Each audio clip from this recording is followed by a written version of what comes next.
نحمده ونصلي ونسلم على رسوله الكريم اما بعد فاعوذ بالله من الشيطان الرجيم بسم الله الرحمن الرحيم انما يخشى الله من عباده العلماء صدق الله مولانا العلي العظيم وصدق رسوله النبي الأمين ونحن على ذلك لمن الشاہدین والشاکرین والحمد للہ رب العالمین۔ ذکر ہو رہا تھا بغداد میں حضور غوث پاک رضی اللہ تعالیٰ عنہ کا، جن سے حضور خواجہ غریب نواز نے ملاقات کی، اور وہ جو سما کا واقعہ ہم نے ذکر کیا تھا۔ بہرحال وہاں سے سفر کرتے ہوئے آپ ہرات پہنچے۔ ہرات جو ہے یہ افغانستان کا شہر ہے جو ایران کی سرحد کے قریب واقع ہے۔ وہاں پر حضرت خواجہ عبداللہ انصاری رضی اللہ تعالیٰ عنہ کا مزار، وہ صاحب کشف و کرامت بزرگ اور اللہ کے پہنچے ہوئے بندے، تو وہاں پہ حضور خواجہ غریب نواز ایسا کرتے تھے کہ رات کو عشاء کی نماز کے لیے پہنچتے تھے اور ساری رات نماز وہاں پہ عبادت میں، ریاضت میں، نوافل میں گزارتے تھے، اور صبح وہ رات کے عشاء کے وضو سے فجر ادا کر کے پھر واپس آتے تھے۔ کچھ دن اس طرح گزرے تو لوگوں میں بڑا چرچا ہوا کہ جی یہ کیسا عابد و زاہد جناب رات کے عشاء کے وضو سے فجر کی نماز پڑھ کے آتا ہے، اس طرح اللہ سے لو لگاتا ہے، وہ تو بہت پہنچا ہوا بندہ ہے۔ تو اس طرح کی باتیں تو پھر سینہ بسینہ پھیلتی بھی بہت ہیں، اور عقیدت محبت سے پھر لوگ بے قابو بھی بہت ہوتے ہیں۔ پھر دیکھتے دیکھتے وہاں جم غفیر ہونے لگا۔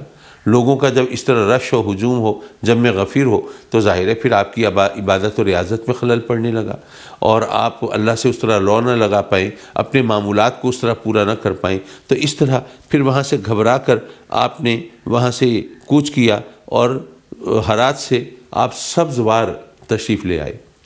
سبزوار میں جو گورنر تھا اس کا نام تھا یادگار محمد۔ لیکن آپ جب وہاں جلوہ فگن ہوئے تو وہاں کے بہت سے لوگ اکٹھے ہو کے آپ کے پاس آئے اور آپ سے کہا کہ جی ہمیں اس گورنر کی مصیبت سے جان چھڑائیں، اگر اس کے نصیب میں ہدایت ہے تو اس کو ہدایت دلوا دیں، ورنہ اس سے ہمارا پیچھا چھڑائیں، اس نے جینا حرام کیا ہوا ہے، ایسا ظالم ہے، چھوٹی چھوٹی معمولی چیزوں پر لوگوں کو اس طرح ظالمانہ سزائیں دیتا ہے کہ آدمی پریشان ہو جاتا ہے اور وہ حیران ہو جاتا ہے کہ کوئی انسان اتنا شقی القلب بھی ہو سکتا ہے۔ تو آپ مہربانی کریں یہ، اور پھر یہ کہ یہ شباب کا بھی بڑا شوقین ہے، پینے پلانے کی محفلیں بھی سجتی ہیں، اور جناب یہاں پہ رنگ و نور کی ان کے انداز سے بارشیں بھی ہوتی ہیں، تو آپ کرم فرمائیں۔ آپ نے کہا اچھا۔ اب ایک روایت یہ ہے کہ آپ اس کے محل پہ پہنچے، اس کے دربان سے کہا کہ بھئی ذرا جا کے یادگار محمد سے کہو کہ ایک درویش ملنا چاہتا ہے۔ اب ویسے تو شاید وہ نہ جاتا، لیکن آپ کے انداز میں، آپ کی کا تمکنت، آپ کے چہرے پہ وہ وقار اور ہیبت مروب ہوا، جا کے بات کی۔ وہ یادگار محمد اس نے کہا کہ میرے پاس اتنا فالتو وقت ہے، یہ درویشوں سے، یہ ان لوگوں سے ملتا پھروں، آئے ہوں گے کوئی سوال کرنے، میں دے دوں، یہ کر دوں، وہ کر دوں، سخاوت کا مظاہرہ کروں فلاں، ان لوگوں کے لیے میرے پاس کچھ نہیں ہے، جاؤ ان سے کہو کہ چلے جائیں، دفع ہو جائیں۔ اس نے آ کے وہ پیغام پہنچایا۔ آپ نے کہا اچھا مجھے تو ملنا ہے۔ اب وہ دربان کی طرف دیکھا تو وہ تو پہلے ہی آپ سے بہت مروب تھا، بس آپ کی نگاہ کا اثر ہوا، وہیں ہوش و حواس سے بیگانہ ہوا۔ آپ دروازے سے اندر تشریف لے گئے، راستے میں بھی جس نے آپ کا راستہ روکنے کی کوشش کی، بس ایک نگاہ کافی ہوتی تھی، سب دم بخود رہ جاتے تھے، راستہ چھوڑ دیتے تھے یا ہوش و حواس سے بیگانے ہو جاتے تھے۔ اب آپ اس کمرے خاص میں پہنچے جہاں پہ وہ یادگار محمد بیٹھا ہے۔ اب وہ آپ کو دیکھ کے پہلے تو وہ طیش میں آتا ہے، یہ کیا ہے، کس نے آنے دیا ہے تمہیں، یہ فلاں فلاں۔ آپ خاموشی سے اس کی بات سنتے رہتے ہیں، اور جب جواب دینے کے لیے لب کشا ہوتے ہیں، اب اس کی جب نظر آپ کے چہرے پہ پڑتی ہے اور آپ کی آنکھوں سے آنکھیں ملتی ہیں تو اس پر بھی وہی کیفیت طاری ہوتی ہے، اور وہ تاب نہیں لا سکتا، اور وہاں پر بے ہوش ہو کر گر جاتا ہے۔ اور جب وہ ہوش میں آتا ہے تو پھر وہ آپ کے پاؤں پکڑتا ہے اور کہتا ہے کہ جی حضور مجھ پہ کرم فرمائیں، میری گستاخی معاف کریں، اور مجھے اپنے توجہات سے سرفراز فرمائیں۔ آپ پہلے اس سے توبہ کراتے ہیں اس تمام گناہوں کی، اور پھر اس پر نگاہ کرم فرماتے ہیں، اور پھر رب کائنات اس کے قلب و ذہن کی دنیا بدل دیتا ہے۔ دوسری روایت کے مطابق یوں ہے کہ آپ وہاں اس ایک جگہ جو اس کی تفریح گاہ ہے وہاں پر پہنچتے ہیں اتفاق سے، اور وہیں بیٹھے ہیں، اتنے میں کوئی اور شخص جس کا تعلق اس سے نہیں ہے، لیکن ویسے یہ وہاں کا ایک باشندہ ہے، وہ آپ کی بہی خواہی میں کہتا ہے کہ آپ یہاں کہاں، آپ کو پتہ ہے یادگار محمد کی یہ تفریح ہے وہاں، یہاں بھی اس کی محفل سجے گی، اس نے آپ کو دیکھ لیا، پتہ نہیں وہ آپ کے ساتھ کیا کرے۔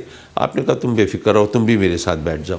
اتنے میں اس کے خدام آئے، وہاں پہ قالینیں بچھا رہے ہیں اور ناؤ نوش کا سامان لا رہے ہیں، یہ وہ آپ کو دیکھتے ہیں، وہ بھی بہت پریشان ہوتے ہیں، لیکن آپ کی نگاہ اثر سے وہ بیچارے کچھ کہہ نہیں سکتے، ایک طرف ہو جاتے ہیں۔ جب یادگار محمد خود آتا ہے اور دیکھتا ہے کہ دو اجنبی ہیں، پھٹے حالوں میں ہیں، لباس بوسیدہ ہے، حالت خستہ ہے، اور یہاں بیٹھے ہیں میری محفل عیش و طرب میں خلل ڈالنے کے لیے، پہلے تو بڑا غصہ کرنے لگتا ہے، لیکن جیسے ہی آپ نگاہ فرماتے ہیں وہاں پر بے حال ہوتا ہے، اور پھر اس کی قلب و ذہن کی دنیا بدل جاتی ہے۔ بہرحال وہ جب اس روایت کے مطابق جب آپ وہاں سے جانے لگتے ہیں، وہ دامنگیر ہو جاتا ہے، کہتا ہے کہ حضور کرم فرمائیں، مجھے بیعت کر لیں، اور پھر آپ اس کو جب دیکھتے ہیں کہ واقعی یہ سچے دل سے تائب ہوا ہے اور اب اس کا اس راہ سلوک پر چلنا بنتا ہے، تو آپ اس پر کرم فرماتے ہیں، اس کو بیعت کر لیتے ہیں، بلکہ اس کو اس طرح نوازتے ہیں کہ وہ آگے لوگوں کو رشد ہدایت کا راستہ دکھانے کے قابل ہوتا ہے۔ یعنی پہلے جو خود گمگشتہ منزل تھا، اب وہ لوگوں کو منزل دکھانے کے لائق ہو جاتا ہے۔ پھر حضرت وہاں سے روانہ ہوتے ہیں اور بلخ تشریف فرما ہوتے ہیں۔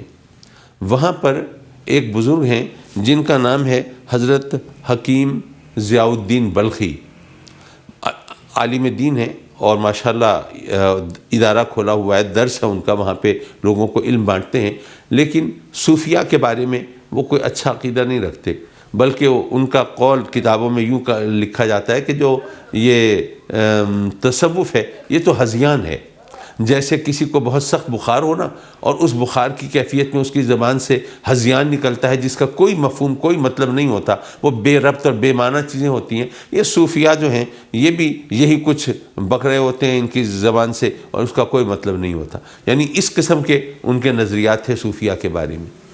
اچھا، حضور خواجہ غریب نواز رضی اللہ تعالیٰ عنہ وہ اس کے بلخ کے نواح میں ہیں، کہیں ویرانے میں ہیں۔ آپ چونکہ عام طور پر روزہ رکھتے تھے، اچھا آپ اپنے ساتھ تیر کمان بھی رکھا کرتے تھے، اور عام طور پر جہاں شکار میسر ہوتا تھا تیر کمان سے شکار کر کے اس شکار کے گوشت سے افطار کیا کرتے تھے، وہی تناول فرماتے تھے۔ تو ایک پرندہ آپ نے شکار کیا، اب وہاں پہ آپ اس کو اس سے کباب بنائے اور روزہ افطار کرنا ہے۔ اتنے میں اتفاق سے یہ حکیم ضیاء الدین بلخی وہ وہاں سے گزرے، آپ نے دیکھا، آپ نے ان کو دعوت دی۔ اب اتفاق سے اس وقت بھوک بھی لگی تھی ان کو، حکیم صاحب کو، اور پھر کوئی وجہ بھی نہیں تھی انکار کرنے کی، تو انہوں نے دعوت قبول کی۔ اب آپ نے ایسا کیا کہ وہ جو شکار تھا اس کی ایک ٹانگ جو ہے وہ ان کے سامنے رکھی کہ آپ تناول فرمائیں۔ انہوں نے ایک لقمہ لیا، وہ ایک لقمہ لیتے ہی وہ ان کی تو حالت خیر ہو گئی، لگتا تھا کہ یہ تو دنیا سے گزر جائیں گے، بالکل ماہی بے آپ کی طرح تڑپنے لگے اور لگتا تھا ہوش و حواس سے بیگانے ہو رہے۔ اس سے پہلے کہ ان کو کچھ اور ہو جاتا، حضور خواجہ غریب نواز نے اپنے سامنے جو کھانا رکھا تھا اس میں سے ایک لقمہ اٹھا کے ان کے منہ میں دیا، جس کی وجہ سے کچھ ان کی طبیعت سنبھلی، اور پھر وہ بس آپ کو ٹک ٹکی باندھ کے دیکھتے رہے، آپ کے چہرے سے وہ نگاہیں نہ ہٹا پاتے تھے، اور پھر کافی دیر کے بعد پھر عرض کی کہ آقا وہ آپ کرم فرمائیں، میں تو ان چیزوں کو مانتا نہیں تھا، لیکن جو چیزیں تجربے اور مشاہدے میں آ جائیں پھر ان کا انکار تو نہیں ہو سکتا نا، آپ کرم فرمائیں مجھے اپنی غلامی میں لے لیں۔ اب وہ مرید ہوئے، آپ نے جو بھی توجہ فرمانی تھی الحمدللہ۔ پھر بلخ سے پھر آپ غزنی کے لیے روانہ ہوئے۔ اب غزنی میں جب آپ پہنچتے ہیں تو وہاں پر آپ قیام پذیر ہو گئے، جیسے لگتا تھا کہ اب آپ کو انتظار ہے کہ آپ کو حکم دیا جائے کہ آپ نے کہاں جانا ہے۔ تو روایات میں آتا ہے کہ وہاں غزنی میں آپ محو قیام ہیں، تو اتنے میں آقا کریم حضور علیہ الصلوۃ والسلام کو آپ خواب میں دیکھتے ہیں اور دیکھتے ہیں کہ آپ کو حکم دے رہے ہیں کہ اب آپ ہندوستان کا رخ کریں۔ اچھا، یہاں پر یہ بات میں عرض کرتا چلوں کہ پہلے جب آپ گئے تھے وہاں آقا کریم کی بارگاہ میں، اور وہاں سے جو حکم ہوا تھا وہ، اور آپ کو لقب ملا تھا سلطان الہند کا، تو اس کے بارے میں بہت سے لوگ عجیب عجیب باتیں کرتے ہیں، لیکن کوئی بھی شخص جس کے اندر ذرا تھوڑی سی بھی ایمان کی رمق ہونا، وہ کم از کم آقا کریم صلی اللہ علیہ وسلم سے منسوب کوئی غلط بات نہیں گھڑتا، سوائے اس کے کہ کوئی بہت ہی شقی القلب ہو، بالکل ہی دین سے وہ بیگانہ ہو اور اس کے اندر ذرا بھی خدا کا خوف موجود نہ ہو، وہ اگر آقا کریم سے منسوب کوئی خود ہی من گھڑت خواب بنا کے سنا دے تو کوئی علیحدہ بات ہے، ورنہ ظاہر ہے کہ جس کے دل میں ذرا بھی خدا کا خوف ہوگا وہ نبی پاک صلی اللہ علیہ وسلم سے منسوب کوئی غلط بات بیان نہیں کرے گا۔ تو یہ چیز ذرا ذہن میں رکھیے۔ اب غزنی میں آپ تشریف فرمائیں تو آپ کو پیغام خواب کے ذریعے آقا کریم صلی اللہ علیہ وسلم کا حکم ملا کہ ہندوستان کی طرف روانہ ہو جاؤ۔ آپ اس حکم کی تعمیل میں آپ وہاں سے چلتے ہیں اور پہلے لاہور پہنچتے ہیں۔ حضور داتا گنج بخش علی حجویری رضی اللہ تعالیٰ عنہ کا مزار مبارک وہاں پہنچتے ہیں، وہاں پر آپ چلہ کشی کرتے ہیں، اور آپ جانتے ہیں کہ وہاں لاہور میں آپ داتا صاحب کے دربار کے ساتھ، مزار کے ساتھ وہ آپ کا حجرہ اعتکاف وہ موجود ہے جہاں پہ آپ نے چلہ کاٹا تھا۔ وہاں سے حضور غوث پاک سے جو بھی فیض پانا ہے وہ لے کے پھر آپ ملتان تشریف لے آتے ہیں۔ ملتان اس زمانے میں وہ علم و عرفان کا بہت بڑا مرکز تھا، اور کون کون سی ہستیاں وہاں، آج بھی وہ مدینۃ الاولیاء گنا جاتا ہے، آپ سب حضرات بخوبی سے واقف ہوں گے۔ بہرحال آپ وہاں پہ ٹھہرتے ہیں اور 5 سال وہاں قیام پذیر رہتے ہیں۔ 5 سال میں کیا کرتے ہیں؟ آپ سنسکرت سیکھ رہے ہیں، کیونکہ اس وقت جو ہندوستان میں جو بولے جانے والی زبان تھی اور جو سمجھی جانے والی زبان تھی اور جو اچھے علمی حلقوں میں جو زبان سمجھی جاتی تھی وہ سنسکرت ہی تھی۔ تو اگر آپ یہ زبان نہ سیکھتے تو آپ اس طرح تبلیغ کا فریضہ انجام نہیں دے سکتے تھے۔ تو آپ 5 سال وہاں قیام پذیر رہے۔ جو آپ نے روحانی منازل طے کرنی تھی اولیاء ملتان سے جو آپ کا ربط و ضبط تھا وہ اپنی جگہ پر، اور ساتھ ہی یہ آپ نے زبان میں وہ مہارت بہم پہنچائی کہ بالکل جیسے اہل زبان بولتے ہیں جن کی مادری زبان ہوتی ہے، آپ نے اس طرح اس میں مہارت پہنچائی۔ پھر وہاں سے آپ دلی تشریف لے گئے۔ دلی میں مختصر قیام کے بعد آپ نے اجمیر کا رخ کیا۔ اب یہ ذہن میں رہے کہ اجمیر اس زمانے میں انڈیا کے اندر ہندوؤں کی سب سے طاقتور ریاست تھی، اور اس کا جو بادشاہ تھا وہ راجہ پرتھوی راج چوہان تھا، اور یہ راجپوت قوم وہاں پہ آباد تھی۔ اب وہاں اس علاقے میں، اس اجمیر کے علاقے میں حضور خواجہ غریب نواز تشریف لے جاتے ہیں، اور یہ اجمیر جو ہے وہ آگرہ کے مغرب میں تارا گڑھ کی پہاڑیوں کے دامن میں ہے۔ آپ وہاں تشریف لے جاتے ہیں اور ایک جھونپڑی بنا کے وہاں پہ قیام پذیر ہو جاتے ہیں۔ اس وقت آپ کا ساز و سامان کیا ہے؟ وہ پانی پینے کا ایک برتن ہے، ایک مسلح ہے، اور کپڑوں کا ایک جوڑا ہے۔ یہ سلطان الہند کی یہ کل متاع ہے جہاں پہ آپ وہاں قیام پذیر ہیں۔ اور وہاں کے جو مقامی لوگ ہیں وہ دیکھتے ہیں، وہ کہتے ہیں کوئی سادھو ہوں گے، وہاں کے جوگی ہوں گے، اس طرح تارک الدنیا جو ہندو ہوتے ہیں وہ لوگ ہوں گے۔ لیکن جب وہ کچھ راجپوت لوگ وہ آ کے قریب سے دیکھتے ہیں تو یہ ان کو ذرا عجیب لوگ لگتے ہیں، ان کی وضاحت اور ہے۔ پھر وہ نماز پڑھ رہے ہیں تو دیکھتے ہیں کہ ان کے آگے تو کوئی بت نہیں ہے، کوئی ایسی چیز نہیں ہے، پتہ نہیں کس کو سجدہ کر رہے ہیں۔ تو وہ حیران ہوتے ہیں اور پوچھتے ہیں کہ بھئی آپ کون ہیں اور یہ کیا کر رہے ہیں؟ وہ بتاتے ہیں کہ ہم تو مسلمان ہیں۔ تو وہ ان کے فوراً پریشان ہوتے ہیں، مسلمان شہاب الدین غوری کے مذہب کے ماننے والے، ان کے ہم قوم ہو؟ کہتے ہیں ہاں جی وہ ہمارا دینی بھائی ہے۔ کہ اچھا تو تم یہاں کیا لینے آؤ، چلو یہاں سے نکلو۔ آپ اس کے جواب میں بہت ہی شفقت سے، بہت ہی محبت سے کلام کرتے ہیں، لیکن وہ شفقت محبت کو کہاں خاطر ملاتے ہیں۔ تو جب آپ ان پر ایک نگاہ کرم فرماتے ہیں تو وہاں سے وہ فرار ہوتے ہیں، بھاگتے ہیں، اور اس طرح جیسے کہ کوئی بلا انہوں نے دیکھی ہے یا کیا ہوا ہے۔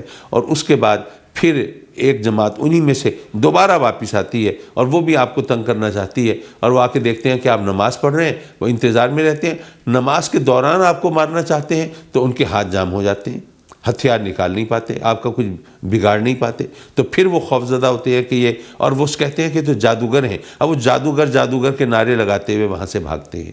یہاں سے پھر آگے اجمیر کی کہانی شروع ہوتی ہے، وہ انشاءاللہ اگلی نشست میں آپ کی خدمت میں پیش کریں گے۔ وآخر دعوانا ان الحمد للہ رب العالمین۔